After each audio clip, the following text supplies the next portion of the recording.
오늘 정치권 소식 알아보는 목요일이죠. 장성철 공론센터 소장 전화 연결돼 있습니다.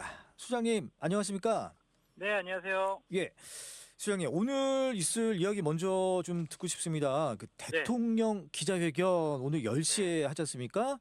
맞습니다. 언론이 묻고 국민에게 답한다 이렇게 제목이 되어 있던데 맞습니다. 이 취임 한 달을 맞은 기자회견인데 소장님 어떻게 관전 포인트 뭐예요? 얼마나 자신감 있게 국정 운영에 대해서 예? 말씀을 하시는지 좀 봤으면 좋겠어요. 그러니까 지금 한 달 정도 지났잖아요. 네. 그동안 좀 많은 것들이 좀 정상화된 부분도 있는 것이고, 또한 국민들께서 궁금해하는 분들도 궁금해하는 것들이 있잖아요. 예를 들면 좀 인사 문제에 대해서는 상당히 호평을 받고 있지만, 예. 김인석 총리 후보자의 의혹 문제와 관련해서는 국민의힘과 일부 국민들이 상당히 의혹을 계속 갖고 있고 지명을 철회하라고 요구하고 있잖아요. 예. 그 부분에 대해서는 이제 어떻게 생각하고 판단하실지 이제 좀 그 생각이 좀 궁금하고 예. 또한 이게 오늘 세 파트로 나눠서 이제 질문을 주고받거든요. 예. 그러니까 민생 경제, 정치 외교, 그다음에 사회 문화 이 세 파트 분야에 있어서 앞으로 국정 운영 기조를 어떻게 가져 나갈 것인지 예. 이제 과거에 대한 평가보다는 이제 미래에 대한 추진 방향 예. 이런 것들이 주로 물어보지 않을까라는 생각이 듭니다. 예. 과거의 평가보다는 미래에 대한 추진 방향. 평가할 게 별로 없어요. 한 달밖에 안 지났잖아요. 그러네요. 아니 근데 소장님 보통 이제 네. 뭐 더 잘 아시겠지만 예전 네. 그 전 대통령들 같은 경우에는 보통 취임 100일쯤에 좀 많이 했잖아요. 그렇죠. 근데 이번에는 딱 30일 만에 했어요. 네. 요것도 좀 의미가 있다고 봐야 되는 겁니까? 그럼요. 자신감의 표현이다라고 볼 수밖에 없고요. 이제 국민들과 소통을 하겠다. 예. 주권자인 국민들의 뜻을 반영하는 그런 국정 운영을 하겠다라는 대통령의 의지가 좀 반영된 것이 아닌가 네. 좀 그런 생각이 듭니다. 근데 솔직히 좀 비판받을 대목이 많거나 예. 자신감이 없으면 기자회견하기 어렵죠. 왜냐하면 기자분들의 의무가 뭐예요? 불편한 질문을 해가지고 그렇죠. 답변을 듣고 예. 듣는 거잖아요. 예. 근데 이제 대통령이나 대통령실에서는 그래도 뭐 여론조사를 보면 국정 운영에 대한 좀 호의적인 평가가 많으니 뭐 불편한 질문보다는 좀 뭐 칭찬도 있을 거고 예. 좀 앞으로 국정 운영 어떻게 해나가야 될지 그러한 뭐 미래지향적인 질문이 나오지 않을까? 예. 뭐 또 이런 것도 있는 것 같아요. 전임 윤석열 대통령이 불통. 기자 앞에 서는 거를 극도로 좀 꺼려하고 예. 불통 이미지가 강했잖아요. 예. 그래서 좀 그걸 반면교사 삼은 측면도 있다라고 예. 보여집니다. 소장님, 제가 직관적인 질문 지금 드릴게요. 네. 소장님이 대통령실 출입 기자다라고 하면 네. 이 대통령에게 어떤 질문을 하실 겁니까? 그래서 저는 불편한 질문을 해야죠. 어떤 거 하실 거예요? 그래서 얼마 전에 부동산 정책이 국토부에서 이제 공포가 됐는데 예. 대통령실의 대변인은 이거는 대통령실의 정책이나 입장이 아니다. 예. 그런 식의 얘기를 하지 않았느냐.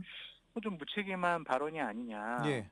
정책 결정의 최고의 결정권자와 책임은 대통령과 대통령실에 있는 것인데 예. 이게 그냥 좋은 성과 나면은 그냥 이재명 정권이 한 거고 약간 부작용이 나면은 국토부가 잘못한 거고 예. 이렇게 좀 빠져나가려고 하신 거 아니냐. 왜 그런 말씀을 하셨냐? 예. 이렇게 여쭤볼 것 같아요. 우리 소장님이 기자회견 가셔야 되는데. 분명히 나올 거예요. 예. 그러면 소장님 이번엔 좀 특검 얘기 한번 해보겠습니다. 네. 3특검 체제가 이제 본격적으로 가동을 했어요. 어제 내란 특검팀은 한덕수 전 총리를 피의자 신분으로 첫 소환 조사했고, 그렇죠. 이 김건희 특검팀은 김건희 여사에 대해서 출국 금지 신청을 했다는 얘기도 나오고요. 맞습니다. 이거 지금 어디에 주목하고 계십니까? 이게 결국에는 김건희 특검이 위주가 될 것 같아요. 예. 그러니까 내란 특검 같은 경우는 어느 정도 헌법재판소와 그리고 현재 뭐 윤석열 전 대통령이 재판을 받고 있잖아요. 예. 그때 많은 일들이 좀 밝혀지기도 하고 증언이 좀 나왔습니다. 그래서 어느 정도 좀 결론이 나 있지 않을까 네.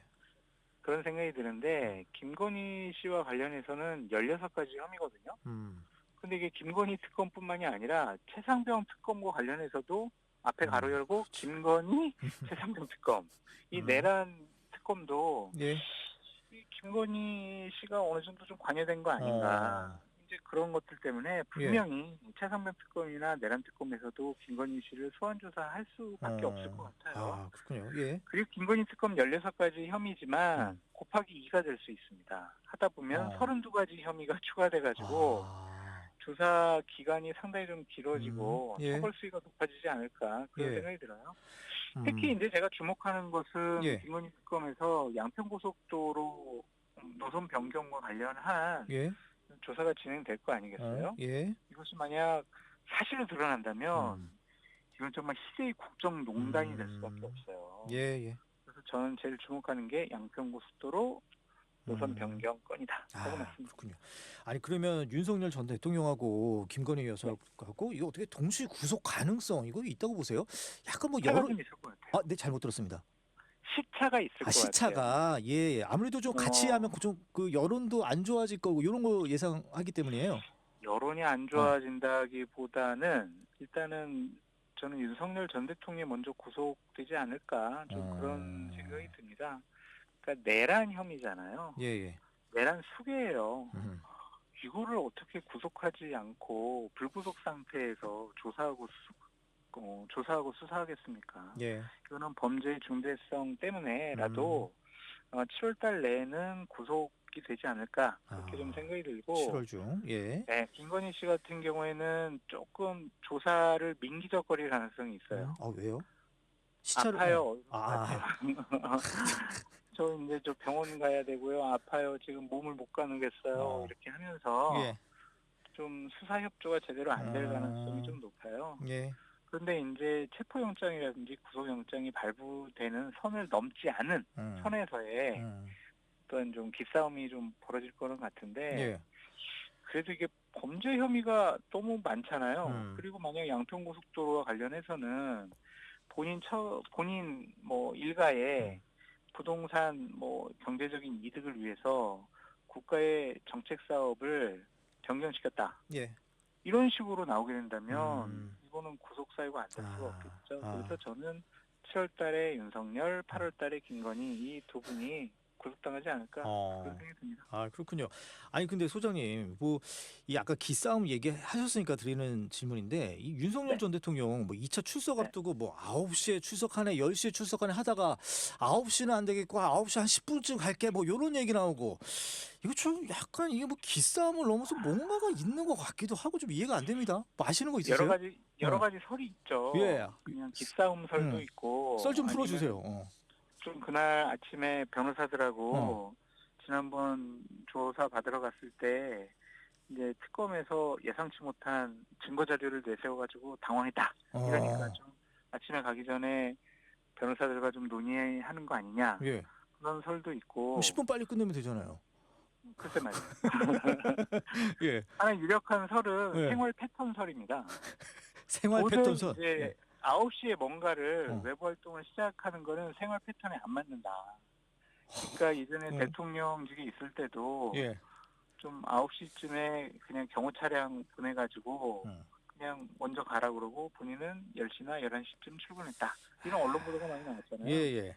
그래서 좀 9시까지 출근하려면 적어도 8시 전에 일어나서 좀 의관을 정제하고 여러 가지를 정리하고 이제 가야 되는데 예. 그것이 생활 패턴과는 맞지 않는 것이 아니냐 그런 생각이 좀 듭니다. 예. 이게 너무 뭐 이렇게 세밀하게 의미 있게 분석할 필요는 없을 것 같아요. 아침에 늦게 일어나요. 못 일어나요. 그러니까 9시에 못 가요. 이런 식으로 생각하는 게 어떨까? 그런 생각이 듭니다. 뭔가 이 전직 대통령으로서의 어떤 좀 당당함 뭐 이런 게 좀 안 보여서 참 좀 안타깝습니다. 기대하지 마세요. 수장님 이제 국민의힘 얘기 한번 해보죠. 네. 김용태 비대위원장이 7월 1일부로 이제 그러니까 6월 30일부로 임기가 끝났잖아요. 네. 평가 좀 내려주십시오. 아무것도 이뤄내지 못했죠. 메시지만 있었어요. 그러니까 뭔가를 해보려고 젊은 개혁적인 정치인이 국민의힘 5대 개혁 방안 내세웠잖아요. 예. 근데 친윤 뭐 주류 세력에 의해서 그것이 이제 좌절됐습니다. 그러니까 용기 있게 여러 가지 추진하려고 했지만 결국엔 된 것은 없었다. 그런 생각이 좀 듭니다. 근데 그렇게 용기 있게 개혁을 해야 된다, 인적 청산을 해야 된다라고 주장하는 것만 해도 국민의힘 소속 의원으로서 비대위원장으로서는 상당히 용기 있는 행동이 아니었느냐 그런 의미를 부여하고 싶어요. 좀 대단히 좋게 평가해 주셨어요. 저는 그러한 주장도 못할 줄 알았거든요. 그러니까 바지 그냥 사장, 얼굴마다 바지 사장으로만 있을 줄 친윤 알았는데. 세력들이 그냥 대선 이후에 뭐 여러 가지 좀 수습하기 위해서 네. 얼굴마담으로 내세운 거 아니냐 그런 생각이 들었는데 어쨌든 5개의 개혁안 같은 경우에는 친윤 주류 세력을 겨냥한 거거든요. 예. 그렇게 하기 쉽지가 않습니다. 그래서 물론 김용태 전 비대위원장이 왕따를 당하고 무시를 당하고 예. 고립되고 외롭게 투쟁을 했지만 그것만으로도 상당히 의미가 있지 않을까라는 생각이 듭니다. 예. 수장님, 그러면 이번에 국민의힘 쇄신에 나설 당 혁신위원장이 결정이 됐습니다. 네. 안철수 의원이 내정이 됐는데 이건 어떻게 보세요? 저는 어제 나온 메시지를 보고 기대할 게 없겠다라는 좀 생각이 들어요. 예, 어떤 거죠? 왜냐하면 첫 일성이 뭐예요? 대선 백서 발간하는 TF를 만들겠습니다 이거거든요. 그것도 그냥 혁신위에서 만들겠습니다가 아니라 지도부랑 상의해서 만들겠습니다 이거예요. 이거는 혁신위가 어떠한 정권을 갖지 못하고 있다라는 생각이 들거든요. 제가 만약 혁신위원장이라면은 딱 이걸 요구했겠어요. 우리 혁신위의 혁신위원회 구성과 혁신위의 결정상에 대해서는 당 지도부가 한 점도 한 글자도 고쳐서는 안 된다. 모든 것을 다 받아들여라. 예. 그러면 내가 혁신위원장 하겠다. 그래야 권한과 권위가 생기는 건데 그런 얘기는 없고 대선 백서 발간할게요. 한가한 것 같아요. 대선 패배한 이유 몰라요. 윤석열 전 대통령 때문에 이제 패배했고 중간에 해괴망측하게 후보 바꾸려고 하다가 패배한 거지. 뭐 대선 백서를 마련을 해요. 그거보다는 미래에 우리 국민의힘이 어떻게 바뀌어야 되느냐. 그거 먼저 일성을 딱 저질렀어야 되죠. 제가 만약 혁신위원장이라면 두 가지 요구하겠어요. 자, 나 인적 청산하겠다. 그동안 저 국민의힘에서 윤석열 정권 시절에 호가호위했던 사람, 그리고 국민의 눈높이에 민심에 어긋난 행동을 하고 메시지를 했던 사람, 관저에 가가지고 윤석열 지키자고 외쳤던 사람, 그중에 대표적인 사람 10명은 정계 은퇴해라. 해라. 그렇게 인적 청산 하나 딱 하고 제도 개선하겠다. 우리 전당대회 때 일반 국민 100% 민심의 선택으로 당 대표와 지도부를 뽑는 전당대회 룰을 바꿔야 된다. 이거 받아들여라. 이런 식으로 해서 제도 개선, 인적 청산 두 가지를 처음에 딱 걸고 들어가면은 그래도 어떤 혁신의 의지가 있구나라고 생각을 했는데 그냥 지금 종양이 악성 종양이에요. 내가 의사니까 칼로 도려낼게요. 어떻게? 대선 백서 마련할게요. 이거는 아니죠. 아니 그러면 소장님, 그 방금 말씀하신 약간 이 눈치를 보고 있는 이제 지도부라고 말씀하셨는데 요즘 이제 옛날 식으로 얘기하면 친윤이고 이제 그들은 이제 구주로 불러달라 이렇게 얘기를 하잖아요. 그럼 이 지금 구주류의 핵심이 지금 누굽니까? 일단 뭐 송문석 지금 비대위원장이 될 수밖에 없겠죠. 그리고 그 배후에 있는 권성동 의원이나 뭐 아니면 권영세 의원이나 이렇게 전직 지도부 그리고 영남권에 계신 뭐 윤핵관 아니면 친윤들 그분들이라고 볼 수밖에 없죠. 그래서 대략 송원석 원내대표가 원내대표 당선될 때 한 60표 받았잖아요. 그분들이 주류 세력이라고 봐야죠. 그렇군요. 아니 근데 이 국민의힘 당대표 선거가 이 8월 중순에 열릴 것이라는 얘기도 좀 나오고 있더라고요. 이거 대단히 시간이 촉박한 거 아니에요? 거는 8월 15일 날 열 거다 뭐 그런 얘기를 하는데 요식행위인가 할 것 같기도 하고. 당직자 해봤잖아요. 네네. 그래서 자 우리 전당대회 한다라고 딱 시작하고 딱 한 40일 걸려요. 40일. 근데 그거를 좀 압축적으로 하면은 30일 안에 전당대회를 치를 수 있거든요. 그래서 아직은 뭐 시간은 넉넉한 것 같은데 관건은 그거예요. 전당대회 여는 게 중요한 게 아니잖아요. 전당대회를 통해서 어떠한 사람이 당대표와 지도부로 뽑혀서 국민의힘의 쇄신과 변화와 개혁을 국민들에게 내보일 수 있느냐 그거잖아요. 그러려면 가장 큰 전제 조건이 지도부 선출 규정을 바꿔야 된다니까요. 지금처럼 당원 80%, 국민의힘을 지지하는 뭐 국민의힘 지지자 일반 국민 20% 이렇게 하면은요. 그냥 또 똑같은 결과 나올 수밖에 없어요. 그렇군요. 알겠습니다. 그러면 요 민주당 당대표 선거 얘기 하나만 더 여쭤볼게요. 이 여론조사 꽃에서 보니까 정청래 32.3, 그리고 박찬대 21.3, 그리고 민주당 내에서만 보면 정청래가 50.9%, 제가 호칭을 생략했습니다. 박찬대 29.4.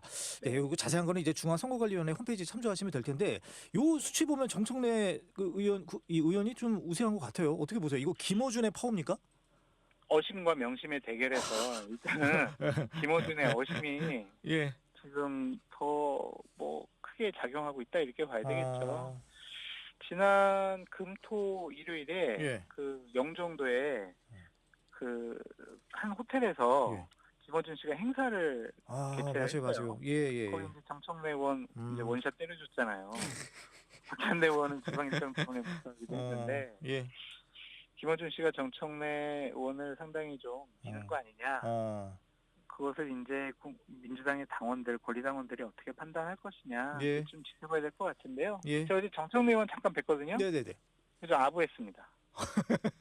축하드린다고. 그랬더니 씩 웃으시더라고요. 아이고. 근데 한 달 남았잖아요. 예, 그러니까 선거가 어떻게 어떻게 될지 될지 모르겠어요. 모르겠네요. 이제 시작이죠. 예. 알겠습니다. 그럼 요 관련해서 네. 또 다음번에 또 알려주십시오.